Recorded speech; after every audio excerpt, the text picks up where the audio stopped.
الشیطان الرجیم بسم اللہ الرحمن الرحیم وبہ نستعین وهو خیر المعین وصلی اللہ علی سیدنا محمد وآلہ الطاہرین اللہم صل علی محمد وآل محمد. سورہ یونس آیت نمبر 99 ارشاد باری تعالی ہوتا ہے وَلَوْ شَاءَ رَبُّكَ لَآمَنَ مَن فِي الْأَرْضِ كُلُّهُمْ جَمِيعًا أَفَأَنْتَ تُكْرِهُ النَّاسَ حَتَّى يَكُونُوا مُؤْمِنِينَ. اس آیت کریمہ میں ہم مشیت الہی کے موضوع کا تفصیلی جائزہ لے رہے تھے اور ہم نے گزشتہ دروس میں ائمہ اہل بیت علیہم السلام کی مشیت اور ارادے سے متعلق احادیث کو بھی مطالعہ کیا اور اس کے بعد ہم مختلف کلامی روشوں کے اوپر آئے اور ہم نے اسے مطالعہ کیا کہ مکتبہ تشیع اور اہل تسنن دونوں میں کون کون سی روشیں عقائد لینے کے اعتبار سے رائج اور معروف ہیں. عقائد کی روشوں سے مراد یہ تھا کہ عقائد میں ہم دلیل بناتے ہیں.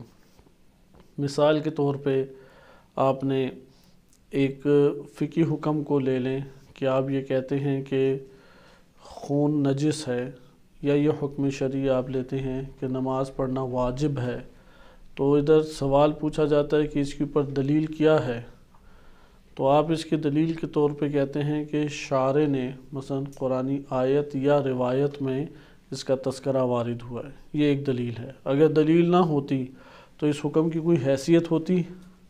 کوئی حیثیت نہ ہوتی. اگر آیات و روایات سے یہ حکم اخذ نہ کیا ہوتا تو اس کی قیمت نہ ہوتی. اسی طرح انسانی زندگی میں اعتقادات ہیں. انسان اپنے نفس میں بہت ساری چیزوں کو عقائد کے طور پہ اختیار کر لیتا ہے، لیکن اگر عقائد دلیل سے نہیں اخذ کیے گئے تو وہ عقائد حق اور باطل ہر دو چیزوں کے اوپر مشتمل ہو سکتے ہیں. لہٰذا عقائد میں بھی دلیل سے عقائد لینے پڑیں گے. اس بات کا جائزہ کہ آیا یہ دلیل بعنوان دلیل بن سکتی ہے یا نہیں، تو یہ بھی اپنی جگہ جائزہ لینے کی بات ہے. اس کی مثال ایسی ہے کہ پانی کے اندر سے کوئی موتی یا ہیرا یا کوئی جوہر ہمیں نہیں ملے گا جب تک ہم ایک آلے کا استعمال نہ کریں. آلے کا استعمال کیا تو مثلا پانی کے اندر ہم فلاں چیز کو حاصل کر لیں گے. مثلا اگر آلات کا استعمال کیا تو پانی کے اندر سے بھی پیٹرول نکال لیں گے. درست ہے؟ یہ بات ادھر تک سمجھ آئی یا نہیں؟ کیونکہ یہ والا مسئلہ ہمارے لیے بہت اہمیت کا حامل مسئلہ ہے اور اس وقت ہمارے معاشرے میں اس کی طرف توجہ نہ ہونے کے برابر ہے. اور یہ وجہ بنتی ہے کہ بعض اوقات سال ہر سال ایک انسان مدارس کی دنیا میں پڑھتا ہے اور وہ عوامی اعتقادات کا مالک ہی رہتا ہے، یا جو اسے ممبر سے علماء نے بیان کر دیا ہو، یا مشہور کوئی شہرت یافتہ شخصیت سے وہ متاثر ہوا اور اس کے نظریات اختیار کر لیے ہوں. اس کی بنیادی وجہ یہ ہے کہ اسے نہیں پتہ کہ عقیدہ کیسے بنانا ہے اور کس چیز سے لینا ہے. لہٰذا اس مثال کو آپ غور سے دیکھیں کہ پانی کے اندر ایک خزانے موجود ہیں مختلف. آپ پانی کے اندر سے کوئی چیز اخذ کرنا چاہتے ہیں، لینا چاہتے ہیں، کیسے لیں گے؟ کوئی طریقہ کار اختیار کریں گے یا نہیں؟ اس طریقہ کار کو کہتے ہیں روش. روش یعنی راستہ، طریقہ، ذریعہ. آپ نے اس کو حاصل کرنے کے لیے کسی آلے کا استعمال کیا یا نہیں؟ آپ کہیں گے دیکھو فلاں آلے کا استعمال کر کے میں سمندر سے فلاں چیز اخذ کر لیتا ہوں. اب ایسا ہوتا ہے کہ کوئی سوال کرتا ہے کہ یار یہ آپ کو کیسے پتہ ہے کہ یہ آلہ وہاں پہ کارآمد ہے، یعنی اس آلے سے وہ چیز نکل آئے گی، یہ کیسے پتہ ہے؟ بحثیں اب دو ہو گئی یا نہیں ہو گئی؟ ایک دفعہ یہ بحث ہوگی کہ آلے کے ذریعے سے میں پانی کے اندر سے چیز کو نکالوں. ایک دفعہ بحث یہ ہوتی ہے کہ آیا یہ آلہ اس قابل ہے کہ اس کے ذریعے سے پانی کے اندر سے چیز نکل آئے، یا بالفاظ دیگر یہ آلہ اس قابل ہے کہ اس کے ذریعے سے زمین سے پیٹرول نکل آئے. آلے کے اوپر بات ہوگی. درست ہے؟ اس آلے کو کہتے ہیں دلیل.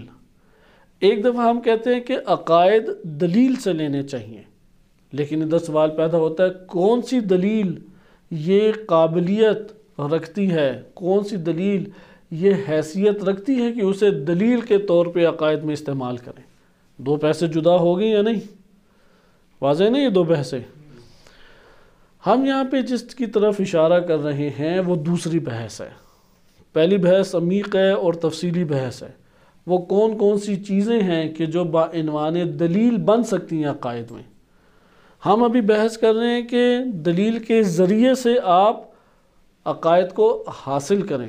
لازمی آتا ہے کہ پہلے دلیل کے اوپر بحث ہوگی، وہ بعنوان دلیل قبول ہوگی، اور جب بعنوان دلیل قبول ہو جائے گی تو اس کے بعد ہم کیا کریں گے؟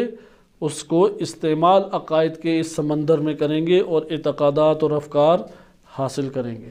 یہ بات واضح ہے۔ اس کو ہمارے ہاں آج کے دور میں جو جدید معاصر بزرگ علماء گزرے ہیں انہوں نے بڑے خوبصورت طریقے سے لکھا ہے۔ اسلوب مختلف ہو سکتے ہیں، یہ چونکہ جو میں نے آپ کی خدمت میں اسلوب بیان کیا یہ قدیمی اسلوب ہے۔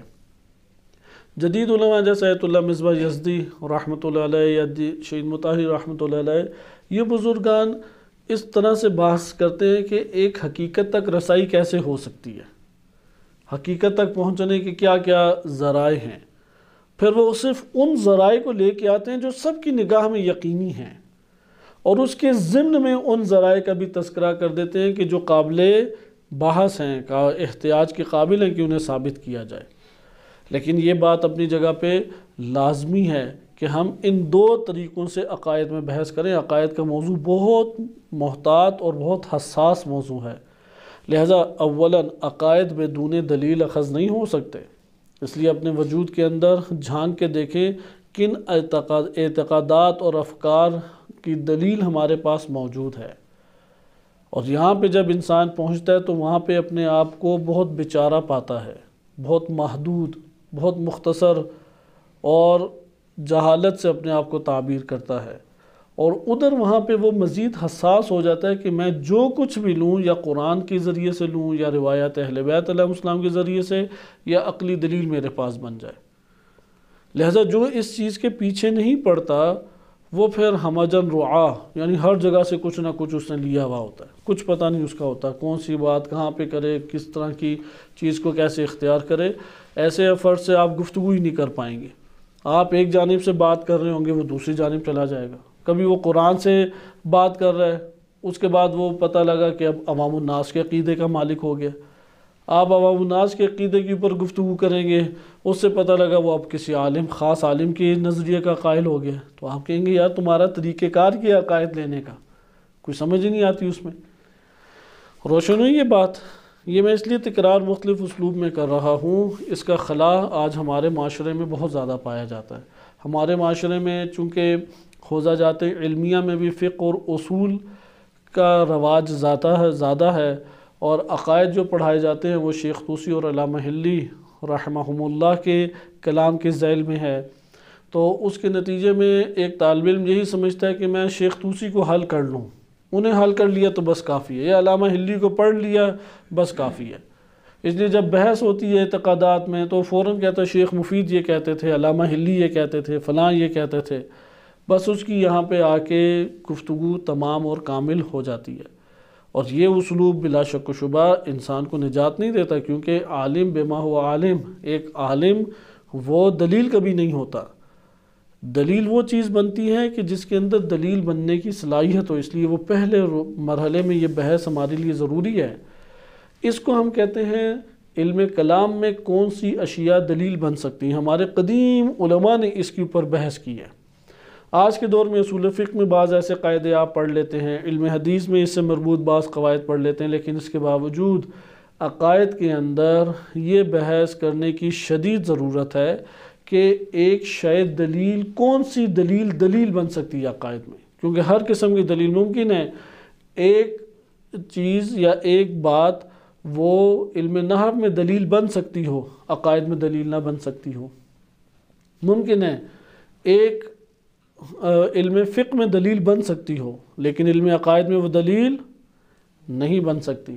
اسی جگہ پہ اشتباہ زیادہ ہوتا ہے، کیونکہ علم فقہ حوزہ جات علمیہ میں علم فقہ اور علم اصول کی درس و تدریس زیادہ ہے، حتیٰ کہ درس خارج جو رائج ہیں وہ فقہ اور اصول میں ہی رائج ہیں، تو عقائد کی جانب جو ہے وہ ایک غفلت برت لی جاتی ہے، اور عقائد کے حوالے سے یا عوامانہ طور طریقوں کا انسان قائل ہو جاتا ہے اپنے تمام علامہ فہامہ اور اس طرح کے القابات لیے ہوئے، یا وہ کسی عالم کا پیرو ہو جاتا ہے جو اس سے پہلے گزرے ہیں، اور یہ دونوں طریقہ کار کامیاب طریقہ کار نہیں ہیں۔ جو ہمارے اہل علم کے طور پہ اہل عقل جسے بیان کرتے ہیں، وہ دونوں طریقے کامیاب طریقہ کار نہیں۔ کامیاب طریقہ کار کیا ہے؟ پہلے دلیل پہ بحث کریں کہ کون سی چیز دلیل عقائد میں بن سکتی ہے، کیونکہ عقائد میں یقین حاصل ہونا ضروری ہے۔ لہٰذا جب آپ نے دیکھا عقائد میں گمانات چل سکتے ہیں، پتہ نہیں اللہ ہو یا نہ ہو، شک میں ہی پڑ گیا، وہ مسلمان کہلائے گا؟ امام پتہ نہیں معصوم ہے یا نہ ہو، اگر نہ نکلے پھر کیا ہوگا؟ نفس ابھارتا ہے نا چیزیں، اس کا اعتقاد عصمت کے اوپر کہلائے گا؟ نہیں کہلائے گا۔ اچھا، اسی طریقے سے جہالت کی بنیاد کے اوپر اگر کوئی عقیدہ قائم ہو جائے تو، یا جذبات کی بنیاد پہ عقیدہ قائم ہو جائے تو درست فقہی احکام کے تحت وہ مومن یا مسلم کہلائے گا، لیکن اس کی معرفت کا درجہ بلند نہیں کہلائے گا۔ لہذا آپ نے ملاحظہ کیا کہ یقین کا ہونا عقائد میں کیا ہے؟ ضروری ہے، یقین کا ہونا۔ جب یقین کا ہونا عقائد میں ضروری ہے تو کون سی دلیل عقائد میں کارآمد ہے؟ جو یقین کا فائدہ دے۔ بس یہ ضابطہ لکھ لیں، یہ پوائنٹ کے طور پہ آپ نوٹ کر لیں، عقائد میں یقین کا ہونا ضروری ہے۔ ابھی ہم یہ بحث نہیں کرتے کون سا یقین، یقین بالمعنی اعم یا یقین بالمعنی الاخص۔ علماء کہتے ہیں یقین بالمعنی الاخص، لیکن آج کل جو بحث جدید جاری ہیں اس میں بعض یقین بالمعنی اعم کے بھی قائل ہیں، تقلید کی بنیاد پہ، جہل مرکب کی بنیاد پہ، بھائی اس کا عقیدہ بن گیا جی۔ لیکن مطلوب اہل علم کے نظر میں یقین سے کیا مراد ہے؟ یقین بالمعنی الاخص، جو کہ منطق میں گزر چکا ہے۔ اچھا، دلیل عقائد میں اب کون سی چیز، کیونکہ ہدف کیا ہے عقائد میں؟ یقین تک پہنچنا۔ پس ہر وہ شے جو یقین کا فائدہ دے، ہر وہ شے جو یقین کا فائدہ دے یعنی مفید یقین ہو، ہر وہ شے جو یقین کا فائدہ دے وہ عقائد میں دلیل بن سکتی ہے۔ وہ عقائد میں کیا ہے؟ دلیل بن سکتی ہے۔ معاصر ہمارے علماء اور اس سے پہلے شیخ انصاری رحمۃ اللہ علیہ اور دیگر بزرگان، وہ عقائد میں اب دو طرح کی بحثوں کو لے کے آتے ہیں، کیونکہ میں صرف اشارے آپ کی خدمت میں کر دوں تاکہ ہمارے یہ موضوعات اپنی جگہ پہ تکمیل تک پہنچ جائیں۔ اگرچہ ان کا مورد وہ کوئی عقائد کی کتاب شروع کرتے ہوئے بیان ہے، لیکن قرآن کریم کی آیات کے تناظر میں مطالب لینے کے اعتبار سے ہمارے لیے یہ مطالب اہمیت اس لیے رکھتے ہیں کہ اگر قرآن کریم میں اعتقادات کا تذکرہ آیا ہے تو ہم قرآن کریم میں عقائد کو کس تناظر میں پڑھیں، وہ ہمیں یہاں سے ان گفتگو سے ہمارے لیے یہ روشن اور آشکار ہوتا ہے۔ بس عقائد میں ہر وہ چیز جو یقین تک پہنچائے وہ دلیل بن سکتی ہے۔ اب آپ اگر علماء کی قول سے مثلا شیخ مفید ہے، شیخ توسی، ان کی قول پہ بنا رکھے کہ مثلا انسان کو اعتماد ہو کہ یہ 100% صحیح کہہ رہے ہیں، نہیں، وہ کیسے؟ ہمارے پاس کیا دلیل ہے؟ معصوم ہیں تو ٹھیک، اگر کسی کے لیے عصمت ثابت ہے تو ٹھیک، وہ اللہ اشتباہ کر سکتے ہیں یا نہیں؟ پھر تو ہم فقہی مسائل میں بھی تو یہی معاملہ ہے۔ اسی لیے تو عرض کیا کہ فقہی مسائل میں جو چیز دلیل بن سکتی ہے وہ عقائد میں دلیل بن سکتی ہے، ضروری نہیں ہے۔ درست ہے، وہ ضروری نہیں ہے، کیونکہ علم فقہ میں کیا ضروری ہے؟ صدور ضروری ہے، اطمینان کہ یہ بات صادر ہوئی ہے اور اس سے استنباط آپ نے کرنا ہے۔ ہاں، استنباط کے پھر اصول اور ضوابط ہیں جس کے اوپر اصول فقہ تشکیل پاتی ہے، اور آپ اصول فقہ میں قواعد کا جائزہ لیتے ہیں، آیا یہ استنباط کے لیے ہمارے لیے مفید ہے یا نہیں۔ مثال کے طور پہ آپ دیکھتے ہیں کہ عقائد میں آپ ایک قاعدہ بناتے ہیں کہ حجت الظہور، ظہور حجت ہے، ظاہر کلام وہ ہے حجت ہے۔ پھر آپ آگے ایک قاعدہ بناتے ہیں کہ مثلا مطلق اور مقید، عام اور خاص کے اعتبار سے چند قواعد کو ایجاد کرتے ہیں۔ آپ اسی طرح سے قواعد ایجاد کرتے ہیں حجت خبر واحد کے، اور ایک طویل بحث کرتے ہیں۔ اسی ضمن میں آپ ایک بحث لے آتے ہیں قیاس، جسے حنفی حضرات خصوصاً استعمال کرتے ہیں، آیا قیاس ہمارے لیے استنباط کے لیے دلیل کے طور پہ بن سکتا ہے یا نہیں؟ مکتب تشیع کیا قائل ہے کہ وہ قیاس کہ جس میں منصوص بالعلہ نہیں ہے، یعنی اس میں جو ہمارے پاس علت کا بیان جس میں واضح طور پہ نہیں آیا، اس نوعیت کا قیاس ہمارے لیے حجیت یا دلیل فقہ میں نہیں بن سکتا۔ آپ فقہ میں بھی یہ بحث کرتے ہیں، عقائد میں بھی اسی طریقے سے بحث آتی ہے کہ آیا عقائد ہم ایک کتاب اٹھائی اسے پڑھ لیا، ایک حدیث اٹھائی اسے پڑھ لیا اور عقیدہ بنا لیا، کیا اس طرح سے اعتقادات قائم کر سکتے ہیں؟ تو جواب واضح طور پہ آتا ہے کہ ایسا نہیں ہو سکتا۔ لیکن ابھی تک ہم نے جتنی گفتگو کی، کیونکہ عموماً یہ والی گفتگو نہیں ہوتی ہے، حتیٰ طلاب کے اندر بھی اس گفتگو کے حامل افراد قلیل آپ کو دکھائی دیں گے، کیونکہ اس موضوع کا اہتمام ہمیں کرنا بڑے پیمانے پہ چاہیے، لیکن افسوس ہے کہ اس کے اوپر ہمارے ہاں کم گفتگو ہوتی ہے۔ ایسا بھی نہیں ہے، بالکل نہیں ہے، بزرگ اساتذ نے، بزرگ علماء نے اس کے اوپر کلام کیا، گفتگو کی ہے، لیکن اس کی حساسیت ہمارے معاشرے میں نہیں پائی جاتی کہ دلیل کے بغیر عقیدہ نہیں لے سکتے۔ لیکن کون سی دلیل عقائد میں کارآمد ہے، کون سی دلیل عقائد میں بن سکتی ہے، کس کو بطور دلیل عقائد میں ہم دلیل قرار دے سکتے ہیں، تو ہم نے کیا ابھی تک پڑھا؟ کون سی چیز دلیل بن سکتی ہے؟ جو یقین کا فائدہ دے، یقین بالمعنی الاخص، یقین کا جو فائدہ دے۔ اب آپ آئیں، آپ سب دلیلیں اکٹھی کر لیں، علم نحو، علم صرف، علم اصول، علم فقہ، علم منطق، علم فلسفہ، فہرست بنا لیں، پرکھنا شروع کر دیں کون سی دلیل یقین کا فائدہ دیتی ہے، بس اس کو الگ کر لیں۔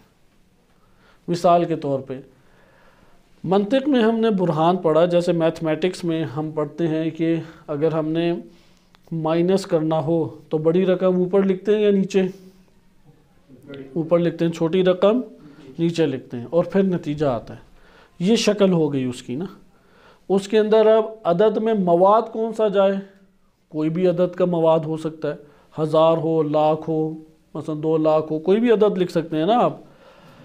بعین ہی یہی دلیل قائم کرنے کا طریقہ کار علوم دینیہ میں ہے، تمام علوم دینیہ میں، وہ ہماری اصول فقہ ہو، علم فقہ ہو، یا ہمارے پاس حدیث ہو، یا قرآن ہو، یا دیگر جگہوں پہ ہو، جب ہم نے ادلہ کو علمی انداز میں لکھنا ہے تو ایسا ہی ہوگا۔ ایک کو ہم اوپر رکھیں گے، ایک جملے کو، اسے ہم کہیں گے صغریٰ، دوسرے کو لکھیں گے نیچے، اسے کہیں گے کبریٰ۔ کبریٰ کا دائرہ کار صغریٰ سے ہمیشہ وسیع ہونا چاہیے، اور ان دونوں کو ایک خاص انداز میں جب ہم پلس مائنس کریں گے تو نتیجہ ہمارے پاس آ جائے گا۔ اب ہم نے جو اس صغریٰ میں مواد ڈالنا ہے وہ بھی یقینی مواد ہو، یعنی بدیہی ہو، جس کے لیے دلیل کی ضرورت نہیں، اتنا واضح ہے۔ مثلا سورج نکلا ہوا ہے، زمین متحرک ہے، صحیح ہے؟ مثلا زمین کائنات میں نظم پایا جاتا ہے، یہ ایک جملہ ہو گیا یا نہیں؟ اب ہم اسے ایک وسیع جملہ لے کے آتے ہیں، ہر جگہ جہاں پہ نظم پایا جائے وہاں پہ ناظم ہوتا ہے۔ جملہ وسیع ہو گیا یا نہیں پہلے سے؟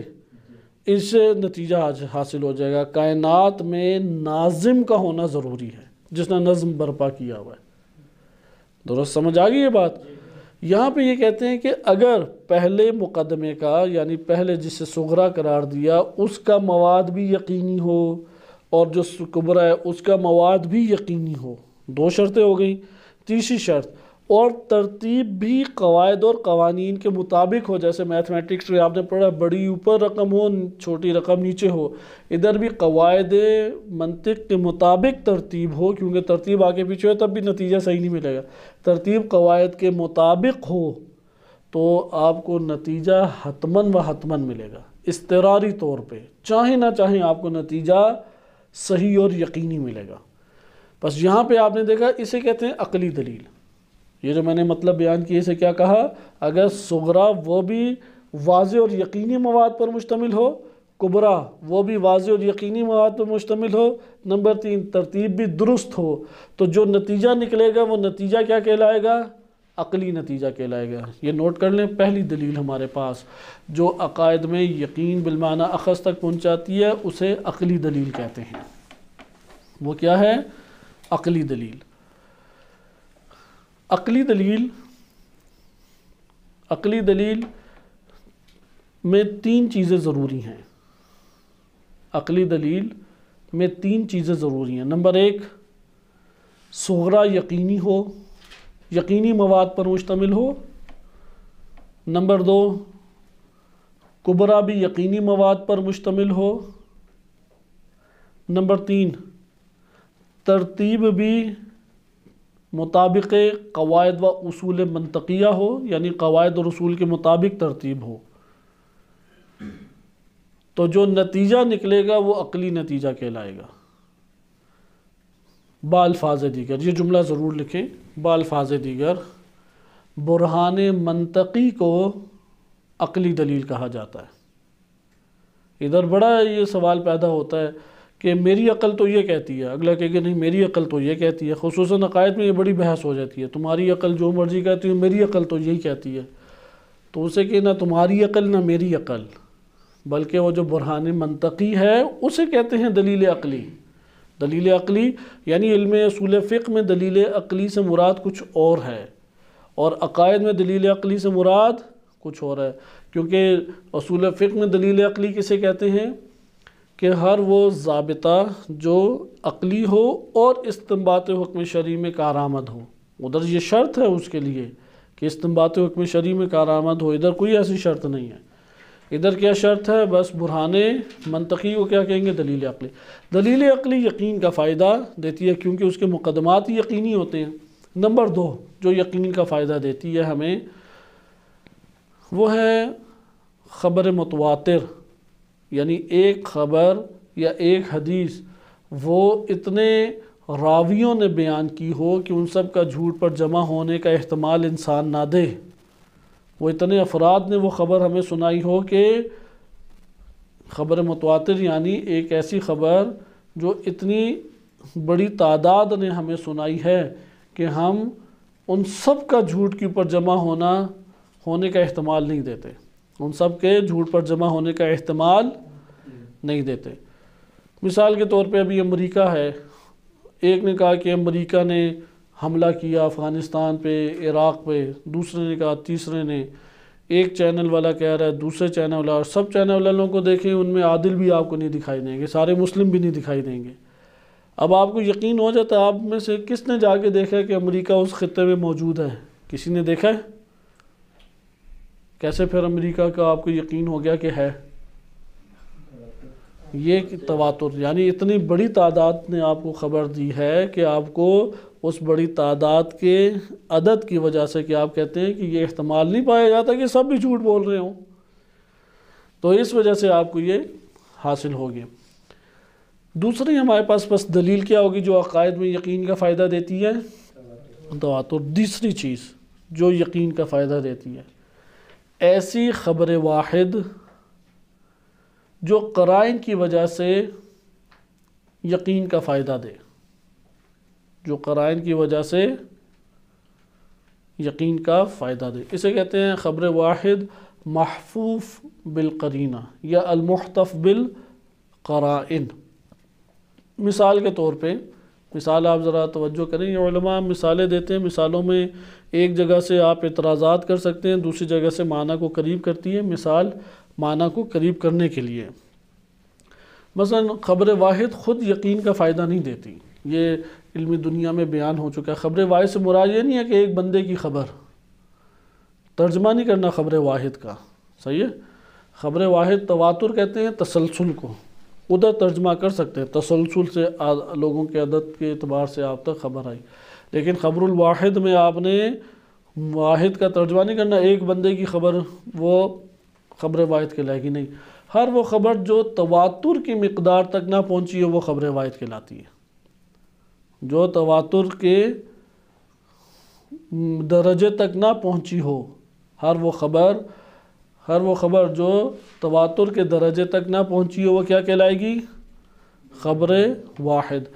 یقین حاصل نہ ہو، بہت سارے نے نقل کیا لیکن ابھی تک یقین حاصل نہیں ہوا تو خبر واحد ہوگی۔ خبر واحد ہوگی۔ اگر تواتر سے بھی یقین حاصل نہ ہو تو تب بھی وہ تواتر ہمارے لیے نہیں کہلائے گا، اس کے اوپر علماء نے بحث کی ہے۔ ابھی ہم صرف اجمالی طور پہ پڑھ رہے ہیں، مختصر طور پہ، تاکہ ہمارے پاس یہ جو روایات ہیں اس کے اوپر تبصرہ جاری کیا جا سکے، کیونکہ ہم نے احادیث پڑھی ہیں، کوئی کہہ سکتا ہے آپ تو امام کے خلاف بات کر رہے ہیں جی، آپ کا عقیدہ تو امام کے مطابق ہے نہیں، یہی اصل بحث ابھی آئے گی۔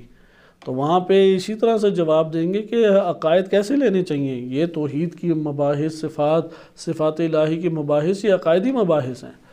لہٰذا پہلا ہمارے پاس ہو گیا، حتیٰ کہ خبر متواتر کی مثالیں پہلے لکھ لیں۔ خبر متواتر کی سب سے بڑی مثال ہے قرآن کریم، کیونکہ ہمیں قرآن کریم اللہ سبحانہ وتعالیٰ کا کلام ہے، اور اللہ تعالیٰ کی ذات تمام عیوب اور نقائص سے پاک اور منزہ۔ یہ عقائد میں عقلی طور پہ ثابت ہے کہ پاک ذات ہے اللہ تعالیٰ کی تمام عیوب اور نقائص سے۔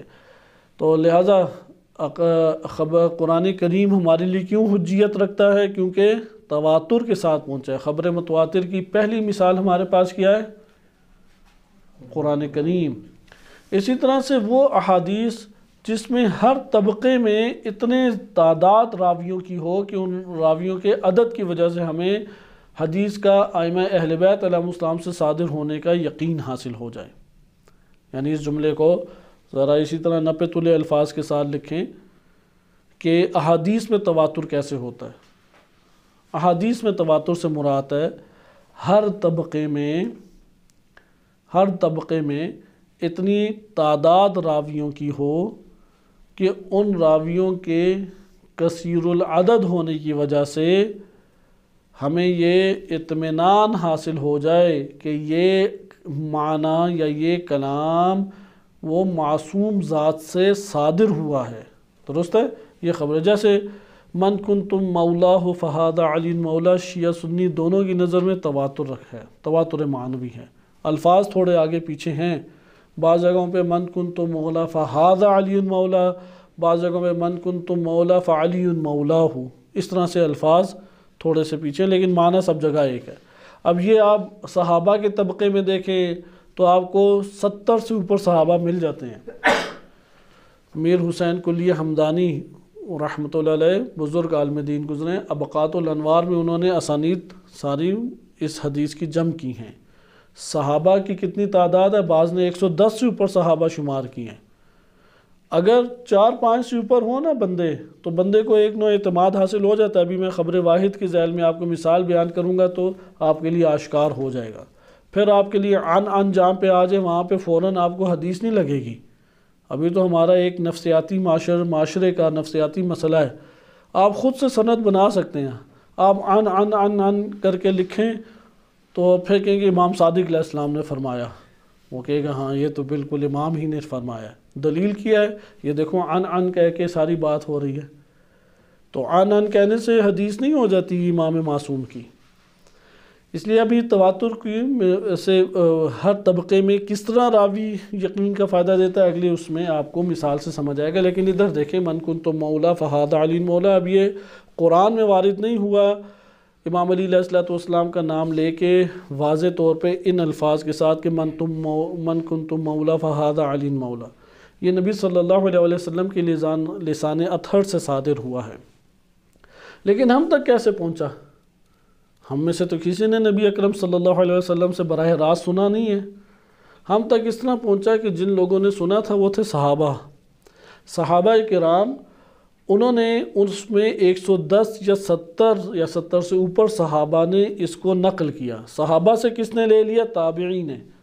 صحابی کہتے ہیں جس نے رسول اللہ کو دیکھا اور ایمان پر اس کا خاتمہ ہوا ہو، موت اسے ایمان پر آئی ہو، اسے وہ صحابی کا عنوان دیا جاتا ہے۔ تابعی کا عنوان اسے دیتے ہیں کہ جس نے صحابی کو دیکھا ہو اور ایمان اسلام کے اوپر اس کا خاتمہ ہو۔ تابعی میں اگر آپ آ جائیں تو تابعین کی تعداد تو 100 سے بھی اوپر ہے کہ جنہوں نے تذکرہ کیا۔ مثلا یا اگر ممکن ہے 70 نہ ہوں، 20 آپ کو تابعی مل جاتے ہیں یا 10 تابعی مل جاتے ہیں، لیکن اتنا عدد ہے کہ آپ کو اس کا حاصل ہو جاتا ہے، اعتماد یا ایک اطمینان حاصل ہوتا ہے۔ تابعی سے لیا تبع تابعی نے۔ تبع تابعی کہتے ہیں کہ وہ شخص جس نے تابعی کو دیکھا ہے اور اسلام کے اوپر خاتمہ ہو۔ تابعین میں آپ دیکھتے ہیں ادھر بھی 30-40 کا عدد موجود ہے جو اس حدیث کو نقل کر رہے ہیں۔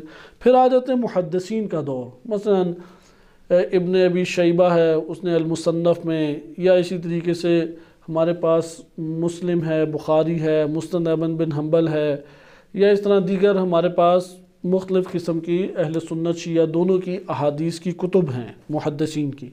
تو محدثین میں ہمیں کوئی 30-40 کا عدد مل جاتا محدثین. مثلا ترمذی نے اس کو نقل کیا ہے، مسند ابی یعلا نے نقل کیا ہے، مثلا مصنف ابن ابی شیبہ نے، مسند احمد بن حنبل نے، ان لوگوں نے نقل کی ہے اس روایت کو. محدثین آپ دیکھ رہے ہیں. اب آپ نے دیکھا کہ ہر طبقے میں کثیر راوی تھے، تو اس کی وجہ سے ہمیں ایک نوع کیا ہو گیا؟ اطمینان حاصل ہو. اسے کہتے ہیں تواتر حدیث میں. اگر اس طرح کوئی عقیدہ آیا ہو، جیسے نبی اکرم صلی اللہ علیہ وسلم خاتم الانبیاء والمرسلین ہیں، مثلا امام علی علیہ السلام تھے، ہمیں کیسے پتہ لگا امام علی علیہ السلام تھے؟ تواتر کے ذریعے پتہ لگا. اتنی بڑی تعداد صحابہ کی، انہوں نے کہا کہ ہاں علی بن ابی طالب علیہ السلام کی شخصیت تھی. ورنہ ماضی میں کسی نے جا کے دیکھا؟ کتب تاریخ میں دیکھا، کتب احادیث میں دیکھا، کتب انساب میں دیکھا، کتب تفاسیر میں دیکھا. ان سب کو دیکھ کے ہمیں یقین ہو جاتا ہے کہ ان صفات کا مالک ایک ذات یا شخصیت گزری ہے. تو اس سے یہ ہے تواتر. اگر کوئی عقیدہ تواتر کے ساتھ آئے تو وہ کیا ہو جائے گا؟ ہمارے لیے یقین کا فائدہ دے گا کہ یہ عقیدہ صادر ہوا ہے اور اسی طرح سے ہے. درست ہے؟ نمبر 3، بس 2 ہو گئے ہمارے پاس. ایک ہے عقلی دلیل، دوسرا کیا ہے؟ تواتر. تیسرا ہے خبر واحد. خبر واحد جو درجہ تواتر تک نہ پہنچا. مثال اس کی آسان میں آپ کی خدمت میں پیش کرتا ہوں. طلاب سے مربوط مثال اس لیے پیش کی جاتی ہے کہ ذہن میں اسے سمجھنا آسان ہوتا ہے. مثلا آپ کو یہ کہا گیا کہ 2 ہفتے کے بعد پیپر ہیں، اور پیپر میں آپ کو مثلا 5 چیپٹر کتاب کے آ رہے ہیں. 5 چیپٹر کلاس میں آپ نے، استاد نے بتا دیا. اب آپ تیاری پہ خوب تیاری کر رہے ہیں. آپ 1 ہفتے کے بعد ایک جگہ جاتے ہیں جہاں پہ آپ کے دوست احباب جمع ہوتے ہیں. آدھی سے اوپر کلاس آئی ہوتی ہے. مثلا کلاس میں اگر 30 بچے ہیں تو 20 آئے ہوئے ہیں. ایک لڑکا کہتا ہے کہ نہیں بھائی، استاد نے کہا تھا 6 چیپٹر آئیں گے. تو یہاں پہ آپ قبول کر لیں گے کہ 6 چیپٹر آئیں گے؟ ہے وہ نیک پاکیزہ انسان، عادل ہے، یعنی نمازیں پڑھتا ہے، جھوٹ نہیں بولتا، شریف النفس انسان ہے. آپ ادھر طلاب کی بات کر لیں، ایک طالب علم کا، سارے نمازی ماشاءاللہ پاکیزہ انسان ہیں، تو اس کے کہنے پہ اعتماد کر لیں گے؟ سوچ کے بتائیں، کریں گے یا نہیں؟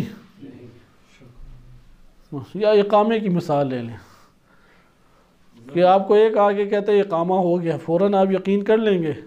نہیں کریں گے. آپ کو دوسرا طالب علم آ کے کہتا ہے کہ 5-6 چیپٹر آئیں گے. اب پہلے کی نسبت تھوڑا اس طرف آپ کا رجحان گیا ہے یا نہیں کہ یار ممکن ہے 6 آئیں؟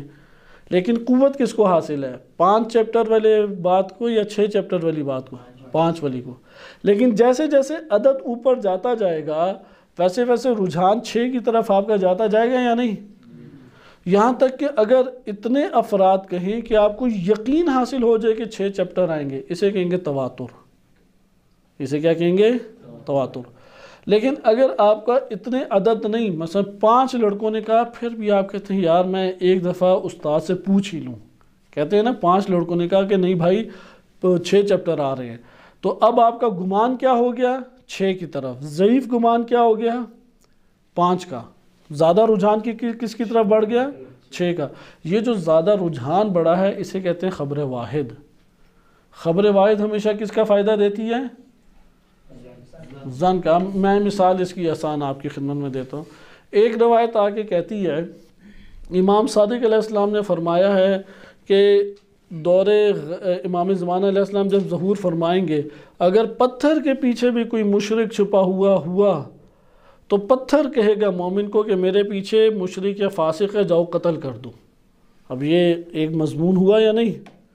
آپ کہیں گے یہ مضمون تم نے کس سے لیا ہے؟ آپ پوچھیں گے، ہم کہیں گے فلاں محدث سے لیا ہے. محدث نے ہمارا 1000 سال کا زمانہ پار کر دیا. اب اس کی کتاب میں دیکھا تو اس محدث نے کس سے لیا، مثلا شیخ طوسی رحمۃ اللہ علیہ، انہوں نے کس سے لیا ہوا ہے، یا شیخ صدوق رحمۃ اللہ علیہ نے ایک راوی سے. راوی کے بارے میں پتہ ہی نہیں ہے کہ کیسا شخص ہے. پھر اس نے کس سے لیا اس کا بھی نہیں پتہ.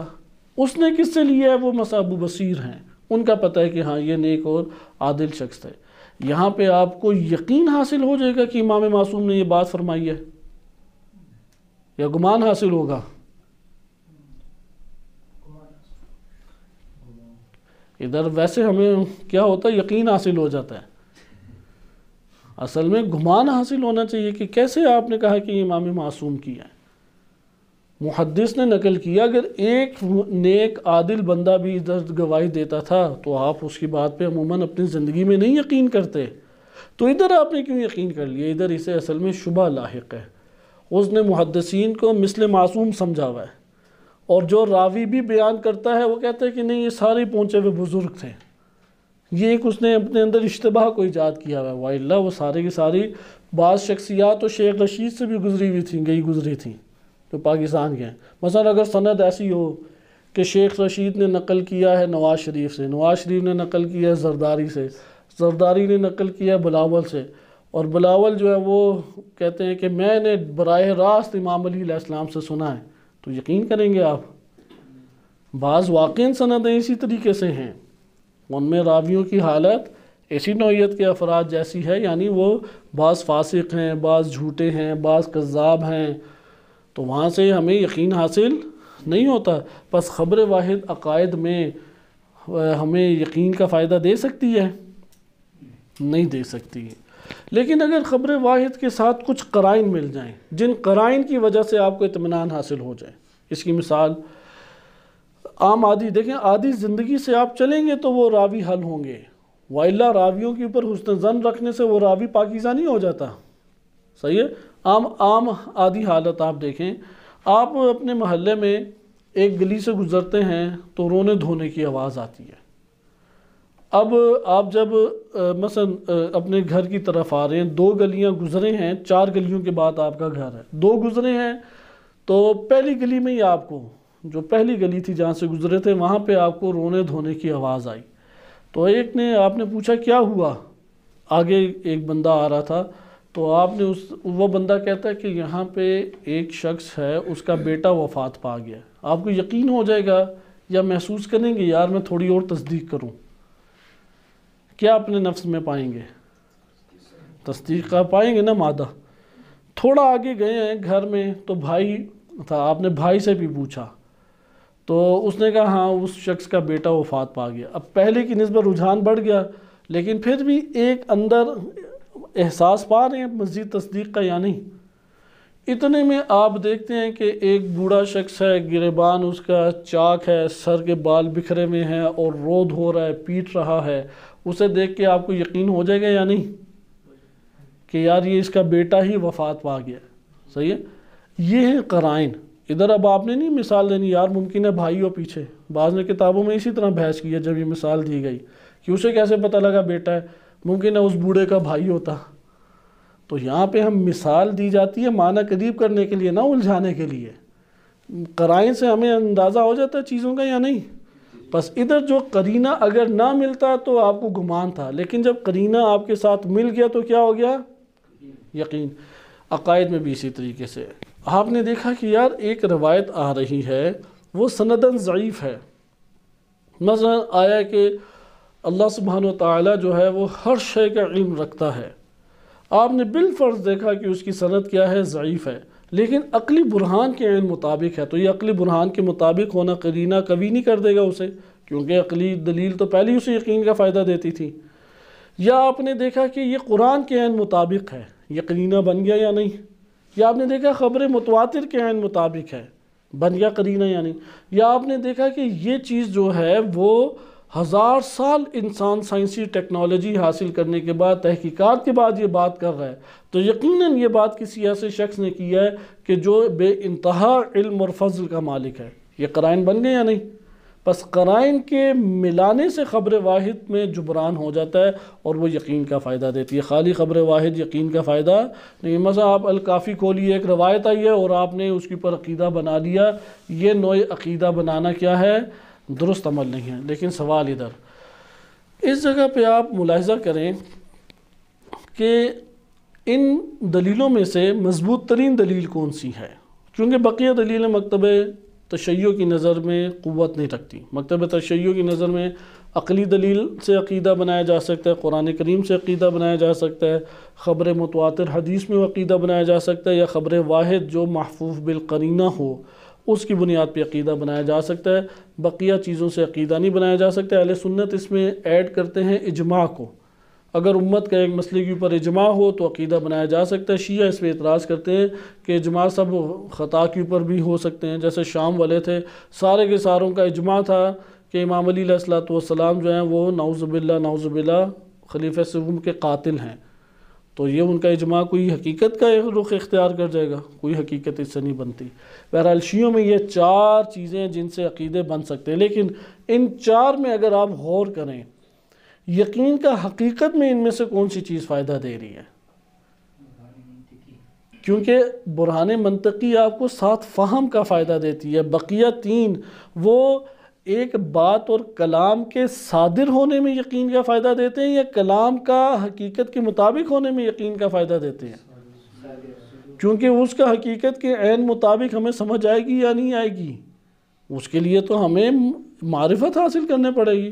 مثلا جنت کے بارے میں ہمیں یقین ہے کہ اللہ تعالیٰ نے کہا ہے کہ جنت ہے، جنت کیسی ہے یہ پتہ ہے ہمیں۔ اس لیے برہان منطقی میں 2 فائدے ہیں، ایک تو یہ ہے کہ وہ خود دلیل بن جاتی ہے کہ حقیقت کے مطابق ہے، نمبر 2 وہ حقیقت کو بھی واضح کرتی ہے۔ وہ کیا کرتی ہے؟ بذات خود۔ لیکن یہ جو کلام ہے، اس کلام میں یہ تو پتہ ہے کہ یہ حقیقت ہے، لیکن وہ حقیقت کا فہم ہمیں دیتی ہے۔ یہ وجہ ہے کہ عقائد میں عقلی برہان کو قوت حاصل ہے، اور عقل کو خصوصاً اگر خبر واحد جو محفوظ بالقرینہ بھی نہیں ہے اور عقل کا ٹکراؤ ہو جائے، کس کو مقدم کریں گے؟